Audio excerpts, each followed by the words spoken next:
Welcome back to Crossways. I'm Steph Houghton and this is... Ian Wright. How are you, Ian? I'm really good, Steph. We're back together. Back together again. Yeah, I'm buzzing. How you doing? You cool? Yeah, I'm good. Are you?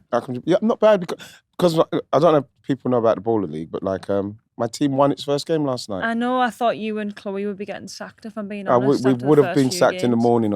Can I be honest? Did you listen to my voice note that I sent her? No, I didn't hear it. I was just singing "You're getting sacked in the morning," so she didn't reply. I don't think so. Yeah, we got that after the second week, and you know, when I was driving home, I was really worried about my manager. You're in that manager mode at the moment, aren't you? I feel like I can't sleep at the moment because there's so many things and so many people that want.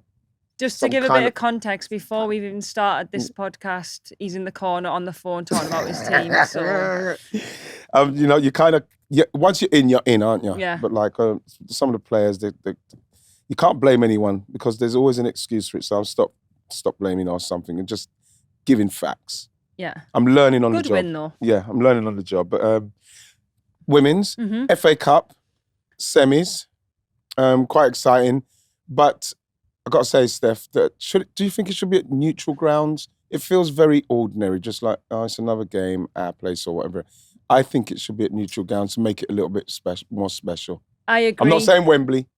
No, I don't think it should be at Wembley. I don't think I agree with the men playing at Wembley for a semi-final. Like, the whole idea of an FA Cup with the history, the trophy, like, you should be wanting to get to Wembley. That should be like that final where it's the most special day. And I experienced that a few times, but also the neutral venue thing. I've been on both sides where I've played at home in a semi-final of an FA Cup, but also I've played at a neutral venue. And for me, in terms of this competition and trying to make the games more exciting, better for fans, making the game more competitive because it becomes a little bit more even. You haven't got that home advantage.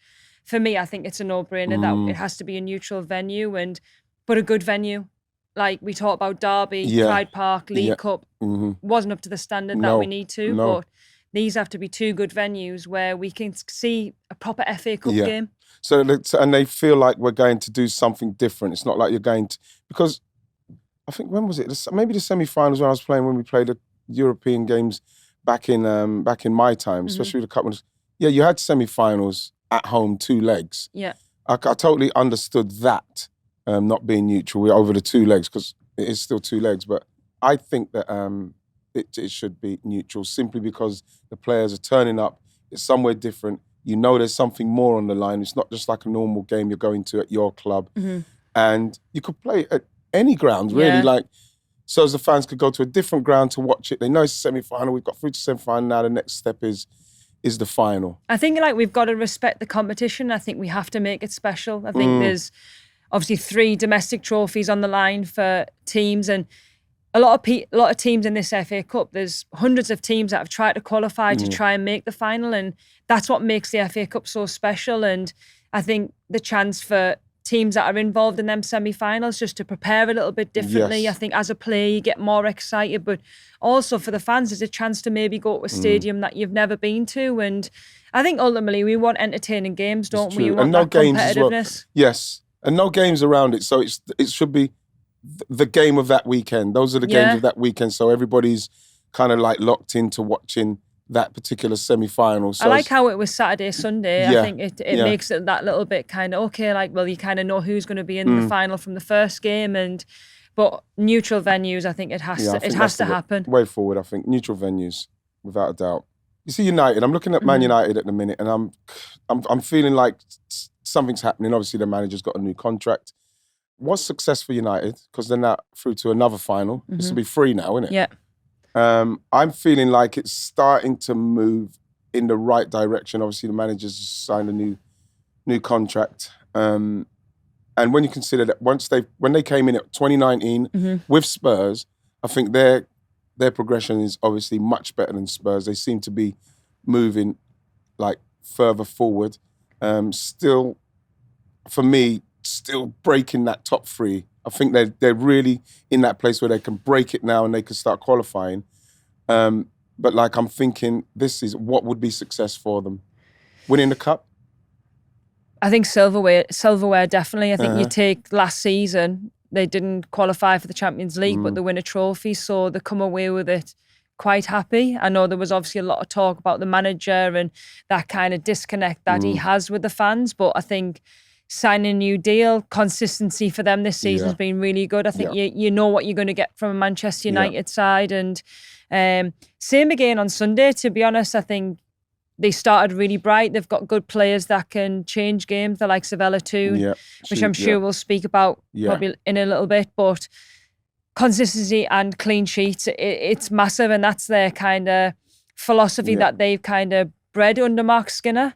I think that you have to give them credit with, even though it is Man United, and you know what I mean, I have been a little bit critical of how little they do for the women's for their women's team. There is progression being made. I think they have now, since coming to 2019, they have kind of like broke that top three. I think they're a team up there now. Obviously they lost like people like Mary Earps, Lesia Riso left, Ona Battier left. They look players that should be at a Man United now for them to continue to progress. But I think they're getting into a place where it's starting to happen again. Obviously Tooney's form's great. I think Turlin up front's a great signing. I think that's what they've done well, though. You know, you name the players that they lost. You the big profile players that should be playing for big clubs, and they've moved to big clubs as well. But the likes of Ona Battier, she was without a doubt the best fullback in the league for a long time. And then you've got Russo, who's doing really well at Arsenal. Mary Earps, England's number one. Katie Zellum, captain. So I feel as though we, at the beginning of the season, we're thinking, okay, what's Manchester United going to do? How are they going to fare this season? But I think the signings that they have made as a club have been quite shrewd. And I think that experience with Janssen, but also bringing a young player like Turland, who's a bit of a different number 9. Good striker, She's developing every single game. You know, the goals she scored at Brighton in a team that weren't so great. Yeah. You could see where it's a very good signing, especially when you got something like Leah Galton, who's really good on getting balls into her. She's very good in the air, in the box, very, very clinical, very good signing. Tooney's playing well, you know, so. I think if they go and win the FA Cup, I mean, it's going to be a tough ask playing against the Chelsea side with all the talent that they have. But I think ultimately their aim was probably to get back in the Champions League, because I think that Champions League football, you attract more players by being in that position and being able to compete at the highest level. Yeah, it'd be interesting to see how United do once they do get into that stay. Once they stay at that level, I should say. And I'll say stay at that level, and they are regularly properly challenging for the WSL, properly going to the latter stages of the Champions League, getting to the final like we've seen they can with the FA Cup. I think that they're a team that can, once they wake up upstairs, they can really cause a lot of problems. There's got to be investment, because I think once you get to that Champions League group stages and you're playing every 3 or 4 days, Manchester United have done really well this season because they've been consistent with the team selection. The stability's there. You've got 2 centre-halves that play together regularly. You've got the midfield with maybe 1 or 2 changes every now and again because of injuries, but ultimately the spine of the team is always the same. Can they do that potentially next year when you've got maybe Arsenal on a Sunday, then you've got Champions League, then you've got maybe Chelsea the week after? Like that is going to be the difference. That would be a massive change for them. That is what will probably, if we think they progress, is like if you invest in the players that they're going to be able to make the squad even bigger. Yeah. I think that one of the players as well we really need to focus on is Grace Clinton and her emergence. I know that when she went to United, obviously she went to United, then she went out to Spurs on loan, which was really unfortunate for her because she done brilliantly there. And then she weren't allowed to play in the final, remember? So it's really cool that she can play in this final alongside like Bizet. Yeah. You know what I mean? I think that Grace Clinton now, alongside Bizet, with Turlin up front, Tooney playing well, I think that she's going to be the main threat and the main one to watch from that Manchester United team now. I feel, you know, just saying that, you know, you look at like Spurs and Grace Clinton and Spurs, like, the thing what I liked about what Man United did, they loaned her to Spurs, which she was brilliant at Spurs. We saw how great she was at Spurs, for her to come back, broke into the England side while she was there. Come back now, she's a major part of it. But the problem I think that they've got, Spurs, is they can't go to that next level if you're going to lose players like that. You know, I really do feel for them, simply because, especially I think that the way they run their women's team, I don't think that they're serious enough. Well, I didn't until I saw them get Vinay Venkatesham from Arsenal. Obviously left us and we was all disappointed to see him go because he's such an amazing advocate for the women's game and done so much for our women's team. Now to see him go to Spurs says to me somebody upstairs knows what they're doing in respect to the women's side. Yeah. I think he'll have a lot to do with that women's side and hopefully, I'm sure he will be thinking that you want to make sure that you can hold on to a Grace Clinton. If you get a player like Grace Clinton, you can attract that player to the team like Bizet and she stays. You know what I mean? That's the only way they're going to go forward. You know, you see they tried to bring in Beth England and bring players around her, but they have not brought the right players in and around. And then the players that they do get, they lose them. Yeah. And you know something? You even look at Liverpool and you think that Liverpool might be in that same category if they can't hold on to someone like Olivia Smith or something like that, then they don't get to go to the place that they're trying to do to progress. And that's what the top teams do in WSL. And that's like, I think we were surprised how well Grace Clinton did at Spurs. Yeah. But also how quick she's hit the ground running at Manchester United. And we interviewed her on Sunday. I think she got player of the match. And I think like her happiness to be able to get to an FA Cup final, having to sit that one out last year. Yeah. And I think like, even just speaking about the summer and the big summer ahead of trying to get in the squad and stuff, you can see how driven she is. And I think for me, and like I look at midfielders now, you look at say Tooney, compare them both together. Grace is a little bit of an all-rounder midfielder. Yeah. I think she's one that can get box to box. She's physical. She likes to put a tackle in, but also she has that quality in the box to finish. And I think if she can add them goals, I mean, she scored on Sunday, but if she can add more of that to her game, she provides something different for both Manchester United and England. But I think when you're speaking about someone like Olivia Smith, which was a great goal against Chelsea on Saturday, and if there's a goal that kind of typifies her, it's probably that one. It was pace. Raw pace, and the ball from Hobbinger was fantastic. Yeah. But like I have to, you look at, and I don't want to be critical of the goalkeepers all the time and that because I'm the same with the men's. But like for that ball to come through from Hobbinger through to Olivia Smith down there, Anne Hampton was on the line for too long. She was like half a yard off the line with someone coming in off the angle. Yeah. So she would have been coming out to her and closing the angle because it was so easy. Normally you see the keepers either really, really high. There was one moment on Sunday and Chiara was really, really high and I'm thinking I would have tried to have probably hit it over the top. But at the same time, there's no like in between, and I think it's just reading the play, and especially what Liverpool have. Yeah. They would like the space in behind because they've got quick players. It was a great finish. It was a good finish. And the thing, what I like about that kind of finish is that if the goalkeeper's going to make that mistake, they will be punished. She's got to, angles have got to be better there for me. I think we're obviously speaking about Olivia Smith in terms of obviously Liverpool need to hang on to those types of players because she is only going to get better. She's got so much potential, but I think we've always had that little bit of question mark about Liverpool and where they actually are going as a club. Yeah. And now they've brought in a new sporting director who previously was at Liverpool, went to Manchester United men, Andy O'Boyle, who kind of overseen the transfers of like De Ligt and Ugarte, who's at Manchester United, and now he's back at Liverpool. Do you think that's kind of a sign of their intention to go and take this really, really seriously? Well, I hope so. Same with like I'm saying with Spurs, with Vinay going there. You're hoping that these kind of appointments, and when you look at the caliber of the appointments, and they will have a say in what's happening on the women's side, you do feel a little bit of like a sense of like hope and optimism that people of that caliber are going to those clubs and probably to make an impact on the women's side. Yeah. So that's quite good to see. I think as a resource, it's good. It's someone that's probably got a lot of contacts, a lot of connections, and mainly probably on the men's side of it, but ultimately men's agents are across women's players and they are now representing female players. And for me, for Liverpool, that's a good thing. I think this is, for me, could be a turning point. And if we talk about generally the league in terms of it being attracting more fans, making the games more competitive, we need teams like Liverpool, Tottenham to be really invested. We do. And this is why you have to worry again about Liverpool and being able to keep Olivia Smith. Yeah. Because again, if Liverpool are trying to get to the latter, because the name Liverpool alone, you should be at the higher end of the league.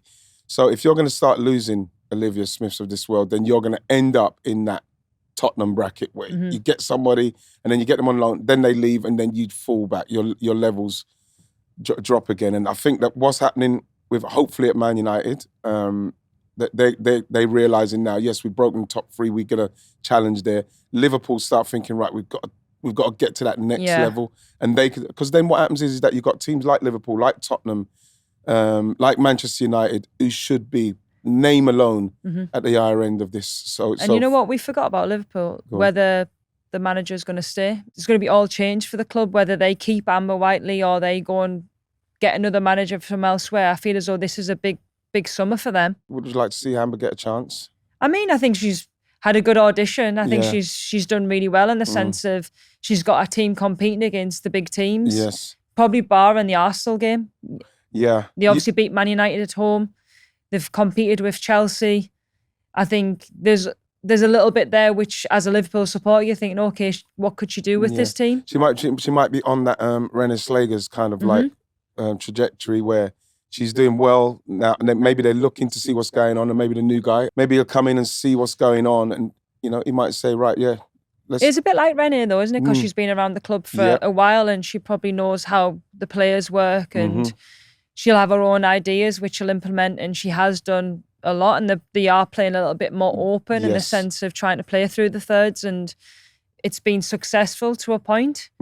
But ultimately, does the new sporting director have his own guy or girl that he wants to bring in? And I think we're crying out for female coaches, though. I think we've said this before, so why not? Fingers crossed that she can. Especially, like we're talking about Liverpool, still as the project trying to move up. So why not give her that experience, give her the opportunity? We've got to say Chelsea. Got to talk about Chelsea, obviously, because Chelsea are all-encompassing and they smother everything because they're... quadruple still on. There's quadruple still on. Yep. And this is what I'm saying. The question I want to ask is people saying, Chelsea, but they're a little bit underwhelming, which I think is pathetic. When you look at, Liverpool the other day gave them a random ragged, but they gave them a tough game. Yeah. Right? And Chelsea have had to deal with that this season, where they've had to deal with like tough games, but they've always come through them. And like you said, Steph, they've still got the quadruple on. They've still got quality players that can, they might not be playing great, but they win games. The saying, obviously, which always applies, is that great teams show they're great when they win, when they're not playing great. They're just ruthless, Ian. Yeah. Like, this is where I think we're a bit confused as fans and being involved in football. What is more important, playing really nice football, or is it actually winning? And at this stage of the season, it's just about winning. It's about winning. Like, that quadruple is still on for Chelsea. I admire Chelsea quite a lot in terms of, I feel as though they have a plan which is over a certain amount of years. Yes. They are progressing. Even with a change of manager, you can see that their style of football is going to change. You don't go and buy a player like Keira Walsh if you're not wanting to play through that midfield. Yes. They've went from Emma Hayes, where it's been transitional, and you're relying on Sam Kerr's pace, and that worked really well for Chelsea, and they've won leagues and they've won trophies on the back of that. But it's not going to all happen in this season where you're playing the best football at every single game. And maybe since Christmas, we're probably expecting a bit more from them, but they're in the Champions League semi-final. They're in an FA Cup final. They're probably going to win the league. They will win the league. And they've already won a League Cup, so that's in the bank already. So I think it's really interesting what you say there, Steph, about the way they're playing. Because you look at, like, even Naomi Girma, unfortunately their injury, the way she plays. You can look at someone like Baltimore on the left, how she plays. Then you mentioned Keira Walsh. And then you've got the pace of someone like, let's say, Myra Ramirez. They've got so many weapons that once it does click for them, obviously teams are going to try and get around them, try and get around Keira. Once it clicks for them, they've got so many assets in their team. I do feel as though they are already possession based, but I think them connections, them relationships will develop a lot under Sonia, and I think it does take time, even though she's done unbelievable with the team that she has, and she's got very good players. Let's be honest, their squad depth is crazy good. But for me, I think when people say underwhelming, I'm a bit like, I don't actually know what else to want. One loss all season, Steph. I don't know. You know what it is? It's nitpicking. It is. And because you look at Chelsea, you can't really find anything. Yeah, and I think we've probably done it on the pod as well. Like, we've probably nitpicked at certain things, but ultimately, when it comes to football, Chelsea aren't going to be bothered if they've played poor in a League Cup final because they've got the trophy, or if they've played poor in a Champions League final if they get there. If they're sitting with silverware, it's not going to matter, and nobody remembers that. I think my nitpicking is. No, I think we need to do it. Yeah, and nobody's going to watch. And jealous, and I'm jealous. Yeah, I'm jealous as well. Can I throw in jealousy? Yeah, of course we can. I'm jealous. So I watched the game the other day, Steph, and the amount of like great players sitting in the stands for City. You know, the injuries. It's heartbreaking. It's been tough. What? I feel sorry for you.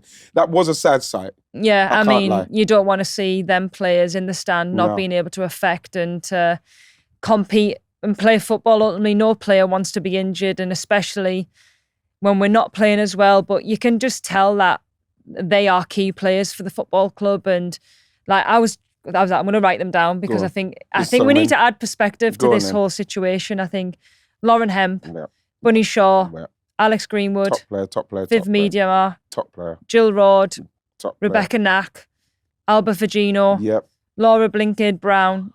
Like, these are players that are very important to any team. They're first teamers. And you have to take that into consideration. But then you look back, Steph, and you think like the rotation. I remember we were speaking about how City, how they kind of like, when we watched them in the latter stage, just towards the end, how tired they look. Yeah. And it came down to, again, where we thought that Gareth Taylor, he didn't rotate the team enough, didn't use enough players, to give players a break. And I think that for me is what is caught up with them. And whatever's happened, obviously, to have that many injuries to that many top players, that is majorly unlucky. But at the same time, I think that he had enough players where he could have rotated them and played them and rest players. And at the same time, you're signing players. So you've got Carolyn, Miedemar, Vinrot, and we're talking about 3 really good signings for me. But like, they've all come from major injuries and that ACL. So how are you going to manage their minutes as well? How many games are they going to be able to come in and really put a stamp on what City are going to try and do? Because again, people break down, and then when you look at the way that he didn't rotate and then what they were in, and like Bunny Shaw missing, like you mentioned Lauren Hemp missing, it was going to catch up with you. Yeah, because I think you look at games on Sunday, and I can't say that Man United didn't deserve to win, because they really did. They outplayed us, especially in the first half. But I think if you have them types of players like a Lauren Hemp, a Bunny Shaw in the team, it changes the game completely. The perspective of the whole game changes. It becomes a bit more of a derby. You're able to compete at the higher level. But I think it's definitely something that we need to look at. I know that Nick came out and said that. He said it's not by bad luck that you get all these injuries. There's got to be a real deep dive into the reason why. And I think the rotation, and you look at the players that we spoke about in terms of not just from a domestic point of view, but an international point of view, these are players that start for the country. So not only are they playing 3 games in the week for club, they're going away and playing 2 games the next. And travelling, maybe. And travelling, and there's obviously accumulation. Obviously, the big one now is Mary. I think Mary Fowler, obviously absolutely devastated, because whatever that outcome is, I think she's been a key player for the team for especially the last few months when we've had big players missing. She's really stepped up, and I absolutely love her as a player. I think she's got something that's so unique, and the fact that she's both-footed and she can dribble and drive. So fingers crossed it's not as bad as we hope, but it doesn't look great. It does make you wonder why there wasn't more rotation, just because you needed it. And where City were going, you probably have to look ahead and think, probably going to need to, play her here today, play her. I'm going to keep her out, give her a rest, because that is all part of it, surely. And also, like, the introduction of Champions League for Manchester City this season, obviously Arsenal as well, and Chelsea, in them group stages where we've never really experienced that as a club. It's totally different to playing Continental Cup group stages, because the rotation was there in them games. But when it comes to Champions League, you need the squad to be able to go, actually, I need high quality players. But with that, Ian, it's about keeping the squad happy. It's like, you've got to have that little bit of a knack to be able to give players minutes when you need to give them, to be able to keep everybody kind of, I don't know how to say it, like, kind of focused on what's ahead in terms of the next few games and your understanding of what your role is in the squad. And I mean, I'm sitting here and obviously still working with the club, and it's hard for me to read out them names because they're my friends as well. But also for the girls that are playing, you've got the likes of Lily Murphy and Gracie Pryor that have been thrown in at the deep end because we've got that many players that are unavailable. You just hope with those two girls that it's not going to affect them too much, because we're talking about the latter stages of the league and two players that need the experience. Of course they do, but you need the experience with experience next to you. That's the thing for me. So you're hoping, Steph, that it doesn't cause them too much problems in respects of their confidence going forward. And I don't think it should, because I think they have got good coaches, they've got good people that are around them, necessarily not maybe on the pitch where the experience is there, but ultimately in an ideal scenario, Gracie Pryor and Lily Murphy are on the bench and they're absorbing how competitive these games are, like a League Cup final, Champions League football. But sometimes as a youngster, you've got to kind of either sink or you swim in them situations. And to be fair to them, they've actually really got on with it, and they've got a really bright future ahead of them. I do feel for them though, because you're right with the sink or swim when you throw a young player in. And even if your team is playing well, which you always want to try and do, Steph, is play the youngsters when the team's doing well so that it could come into an environment of winning and confidence. But when you also have to have two players come in when the team's not playing well and so much is still expected of the team, that's when you're hoping that it's not going to affect them. That's why I think that it'll be good for them, because I think if you're experienced so much success in an early age, you expect that when you're going through your career, and when the bad times come, you don't know how to handle it. Whereas, like, I look at Lily, and she was playing against Riviere on Sunday, who I was actually really impressed with in terms of 1v1 defending, I think getting forward. And you have to do that, like, bit of the bit that you don't really want to do as a forward, which is getting back and trying to put stop crosses coming in, tackles, and not really getting much of the ball. And that for Lily will be really, really good. And Gracie, I think she's been unbelievable considering she's played against Ramirez 4 times in a row. I thought she handled that really well. You know something? That's almost unfair. Yeah. That's but you know what? You have to stand up. And but that is a proper baptism of fire, isn't it? It is, yeah. So, Steph, Champions League, Barca, Chelsea. This weekend. Yes. Really looking forward to it, especially as I do want Chelsea to do well against them, because I'm at my first real massive game in the women's. What I went to watch was the Champions League, Chelsea against Barcelona, and it was literally done in 20 minutes. Yeah. It was really tough. I remember obviously how disappointed Emma was when I spoke to her afterwards. So obviously I was really devastated for Chelsea when Barcelona beat them like they did. But obviously then Barcelona had to deal with them getting themselves hammered by Lyon. But in respects of this particular game, Barcelona, where they are at the moment, they seem to be obviously got all their attention on the Champions League with all their great players. I really do believe this is a tough draw for Chelsea. I do as well. I feel as though, especially when you see Chelsea on Saturday against Liverpool in that FA Cup semi-final, and their first goal in terms of they got opened up quite easily. Too easily. And I think with Barcelona's quality and the ability to play them balls forward, I think it is going to be a tough game. But I think Chelsea can hurt Barcelona the other side as well. Yeah, but you look at that midfield, you know. You've got Pateas, you've got Bonmati, you've got Patry, you got Eva Payor up front, you know, and when you do look at how easily Liverpool went through them, you do worry for Chelsea. You have to worry for Chelsea. I feel as though Chelsea have just got this thing about Champions League, though. I don't know, this mentality. Barca have it as well. They're even more hungry because their league is a league that they walked. And well, we could say the same about Chelsea, though. At the moment, Yeah.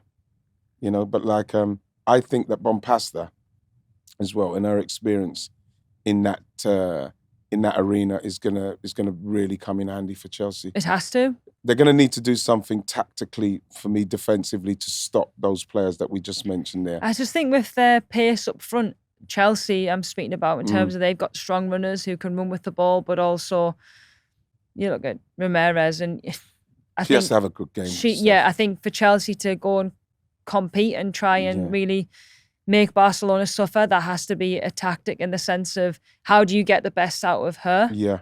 And is that maybe potentially sitting a bit deeper and absorbing a bit of pressure to then try and counter? I don't know. I think... Yeah, because her running into space along with Canyerid is you're going to have to stretch them. Yeah. But the thing, like people say, well, of course she's going to have a good game. All of them are going to have a good game. But I'm talking about one of those games that a transcending game. Like she's unstoppable. Like when I saw her in the World Cup, I thought, wow. Yeah. And like when I saw her against City, when you saw her against like City and all those teams that she plays against, and she gets that run on people, she's going to have to be that player, and she's going to have to be a very, very ruthless with her finishing. Yeah. Because they're going to have to really put Barcelona away where they are stunned. I'm actually so excited to watch the game just to see what they both do. Yeah.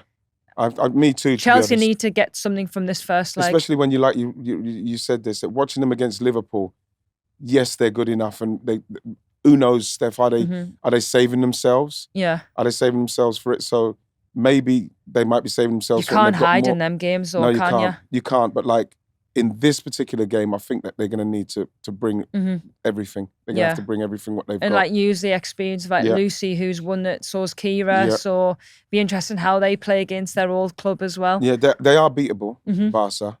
And especially you've got, like you mentioned, you've got Kira and Lucy Bronze, who are, former players. I think it's going to have to be some tactical. I think you've got to kind of draw them out and bore them, make them feel like frustrated. You've got to frustrate Barcelona, I think. When Manchester City played them in the group stages, we pressed them really aggressively and we played really, really well in that first 45 minutes. I think that was the first time I thought, oh my God, Barca have not been able to play how we perceive Barca to play, because we weren't allowing them to do that.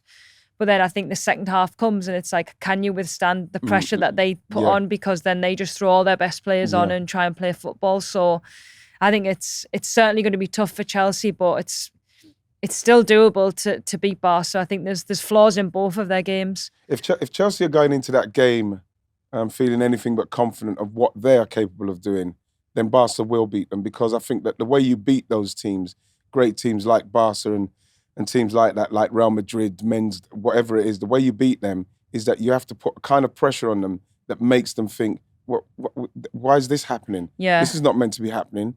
It's like, I remember watching Lyon play against Barcelona in that Champions League final, where Lyon literally just wiped the floor with them.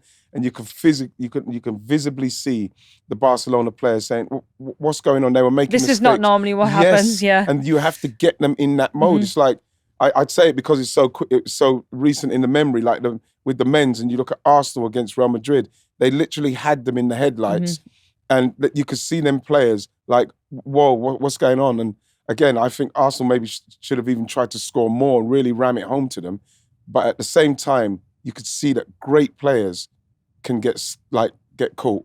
Yeah, you can, because obviously the norm is that Barca just win. Yeah. And they have all control of the ball. They're able to do what they need to do. And that final, I can remember that final, and I think even when you're watching, you think, oh my God, normally this doesn't happen. Barca are never a goal down, or they're not playing the way that they should be playing, and normally the big players are stepping up. And no, I think this is the stage of the season where you're like, okay, the big players do need to go and play and do need to perform. And God, between Chelsea and Barcelona, there's some big players. So would you think as well, Steph, that the 4-0 they gave them in the final is something that will play on Chelsea's minds, even though Emma's not there now, it's Sonia.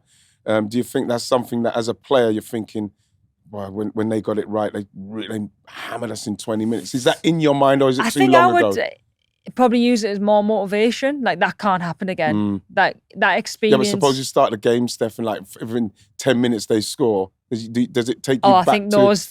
I'm sure the fans will be thinking the same as well. Do you know what I mean? But I think as a player, if you have been involved in that final, I think if that's Millie Bright, then you're thinking, oh my God, please no more. Please no more. And you want to try and hang on as much as possible. What about the other semi-final, your team? I know, Arsenal-Lyon. Lyon, how are you feeling? Obviously very nervous, like I always am, especially when Arsenal are at this stage of a competition. And coming through the last round like they did, you know what I mean? Really full of bonhomie and gusto, you know. So, and then we got and then you're playing against your old manager that knows you really well. Yeah. And you know, I was looking at it, and I looked at it and I thought to myself, you look at how many players are still there that Joe Montemurro was manager of, and you look at his, you got Kim Little, Leah Williamson, Katie McCabe, Caitlin Ford, Steph Catley, Zinsberger, Mead. He knows all of those players. You know, and you know what I was thinking? There's something quite, I don't know, I don't want to say sad, it's too strong a word, but for him to come and still have all those players, and probably all those players will start, says to me that Arsenal have not moved on as far as they should have to this point. Yeah. I'm not saying it's negative, but to still have all those players with what Arsenal's supposedly trying to do, the status of what the club is in the women's game, which I'm so tired of saying, I think that him coming back and seeing them, knowing that much about that many players who will probably be playing, I think is in his favour. I was going to say, is that psychologically, do you think he's got a bit of an advantage? Without a doubt. And we're talking about a team that, you know, they're the winningest team in this competition, Leon, coming. So this, for me, Steph, comes down to the atmosphere we make at the Emirates. Yeah, if you can replicate the atmosphere in terms of that Real Madrid game. Yeah, because they're not used to massive crowds, Leon. I think 21,000 is the most that they've ever got for themselves. But we need to ram it out, and those fans need to be from get-go to the end really behind that team, because we're going to need it. You look at the players that they've got, Egerberg up front with her physicality. You know what? She was one of the hardest players I ever played against, Hegerberg, because not only is she clinical and she's prolific and she's quick, she's very, very good in the air. And I think if they go along and she just manages to get above you, and I was decent in the air, but against her, it's like, it was the same with Pop. They just had the timing of the leap was just too good. And I think she's done it year after year, hasn't she? So you've got Chawinga, Diani on the wings. With her aerial ability, Steph, I think that it's going to be one of those games where we're at the stage of it where we're talking about like career-defining games for you. Like I'm talking like Zinsberger. Yeah. You know, defensively, Leah, you know, coming up against that caliber of striker. You know, Katie McCabe, you know, Emily Fox coming up against those kind of wingers. You know, it's like, it's what you expect at this exactly. stage. This stage of the Champions League semi-final, this is where them individual battles do become crucial. And if Zinsberger plays well in the first 10, 15 minutes, I think for me, confidence-wise, that gives her a massive boost. If Arsenal can be in control and she can be not really involved in as much, or she has to make one save, I think for me, that confidence rises. But come on, we need positivity. I am going to be positive, but like I say, I'm praying for her to have the game of her life, because that's what she's going to probably need to do. That team performance is crucial for Arsenal. I think that like them units working together and pressing the way they did against Real Madrid, that is what won them the game. It wasn't Les's goals or Chloe's crosses, or it was the intensity, wasn't it? It was the intensity and the actual kind of, okay, this is what we're doing and this is what we're going to stick to, and everybody did their job properly. There wasn't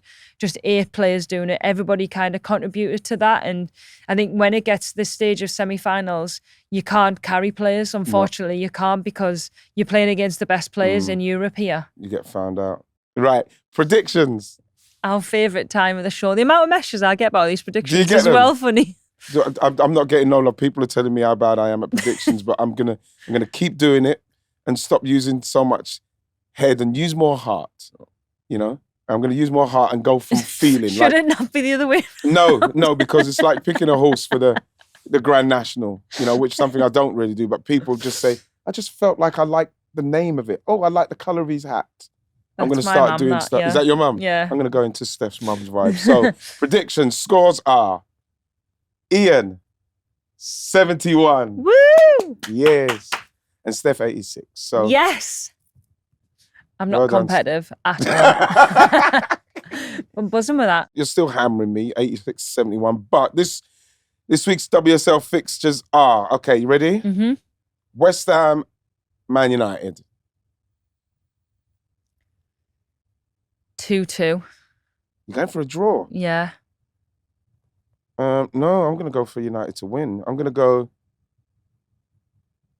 2-1 United. Okay. 2-1 United. Right. Brighton versus Liverpool. I think Olivia's got something in her locker for him. I'll go first this time. Go on, you go. No, because I can see No, go on. I don't want to go first now. Ladies You've first. got my head about Olivia Smith there. Now I was going to go Brighton. 1-1. You're so drawy today. So fancy. 2-0 Liverpool. Oh, okay. I wish sometimes I would just go with draws. I just went with my heart, but that didn't go. City versus Everton. Oh, I have to back my team. I'm going to go 2-1. Even with the injuries and everything? Yeah, 2-1. We have to bounce back. Who's going to nick the goals, would you say, for City? Carolyn. Of course, yeah, she's playing well. We should have mentioned her. Kasparov is a little bit of a right winger now, so... She's doing a bit... Yeah, she's doing all right, A bit more forward. What are you saying? I'm going to go 2-0 City. I can't believe you're going to say Everton there. You know, yeah, because I was my last glimpse was Everton. So the last glimpse I had was Everton, but I'm thinking Everton's, are they scoring enough? I think City can beat them, and City's at home as well. Yeah. 2-0 City. See, I haven't gone for any draws. And also we got beat off Everton the last time we played them. You need to do something about that, even with the injuries. Last game, really tough one to call this one, but Tottenham versus Villa. Oh, you ought to go first on this one. I was thinking both teams have not played for 3 weeks, eh? Gosh. And Villa won the last game. I'm going to go with... See, this is where I'm going with my heart. And I'm going to go with Villa to win. Score? 1-0. I think it's that kind of game. It's going to be that I'm going to go 2-1 Villa. 2-1. That's the most common result in football is 2-1. 2-1, yeah. That's what people go for when they're not good at predictions. Look, I've done it. How many times have I done it? So, right, you've gone 2-1. So good luck. So, good luck to us. I really want to... If I could get just a couple of those right and get myself closer to 80 and you get... I know. Like, I think I've gone a bit risky with the draws, but... You know what I've had to do with the predictions this week? I've had to just go out there and see if I could just throw a Hail Mary. Yeah. I'm very proud of you. Thank you very much. It's a change of mindset. Yeah. And then people can just come and just tell me how bad I am at predictions. But sometimes the heart has to rule the head, So, are we done, Steph? I think we are. That was a good one. I really enjoyed that, Steph. Yeah. It's always good to see you. Nice to see you too. With your radiance and your cool... Look at your cool top. I was going to say it's from M&S. I'm allowed to say that on here? Yeah, probably. That a copy your style, I think. That's a really nice I'm just disappointed that you're not wearing. Yeah, but... Oh, the socks, yeah. We were matching top and socks, so we'll take that, yeah. So we're on brand. Yeah. So take it easy, everybody. We'll see you soon. See you soon, guys. Bye-bye, everyone. Take it easy.